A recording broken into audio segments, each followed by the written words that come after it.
Sveiki visi atvykę į mano dar vieną video. Šiandien apžiūrėsime mano kambarį ir aš parodysiu, kokio reikia tik kambarį ir kokios įrangos, kad būtum šiokiu tokiu youtuberiu ir turėtum šiokią tokią auditoriją. Tai smagaus žiūrėjimo, būtinai paspauskite like ir prenumeruoti mygtukus ir žiūrime vaizdo įrašą. Iš pradžių matome tiesiog rūbų spinta paprasta, čia tiesiog laikomi visokie rūbai, bei yra visokios dekoracijos. O neiškart yra kėdė, kur būna pagrindiniai rūbai kaip mokyklos uniforma ir namų rūbai, bei matome kalėdinių dovanų likučius.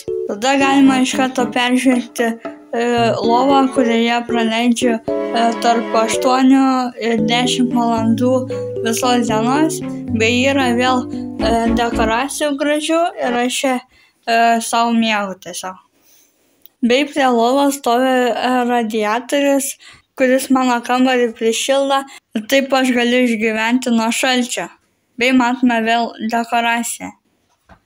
Čia yra gražusis langas, pro kurį galime pamatyti gražius žiemos vaizdus. Va tokius. Iškart pereikim prie šio stalo, kuris tiesiog reikalingas, kad dėlioti daiktus, o prie jo net nesėdžiu. Čia yra visokie tiesiog daiktai, pilna dekoracijų, dar čia galima pamatyti visokių gražių dalykėlių.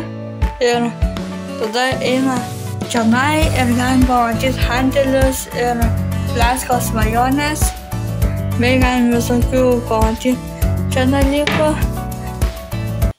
Ir galų gale pereikim prie pačio pagrindinio dalyko, kurio iš visų video nesu dar visiškai parodęs. Žiūrime pagrindinę vietą.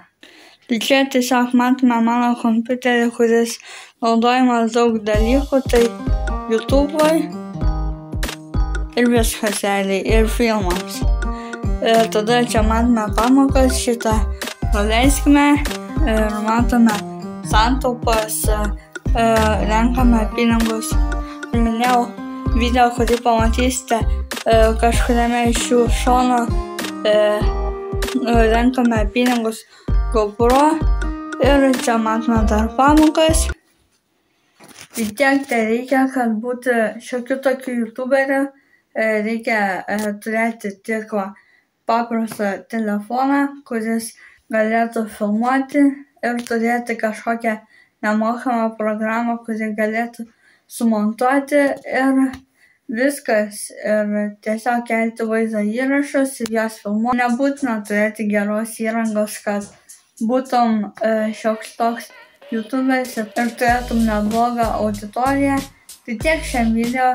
Paspauskite like ir prenumeruoti mygtukus ir susitiksim kitą kartą.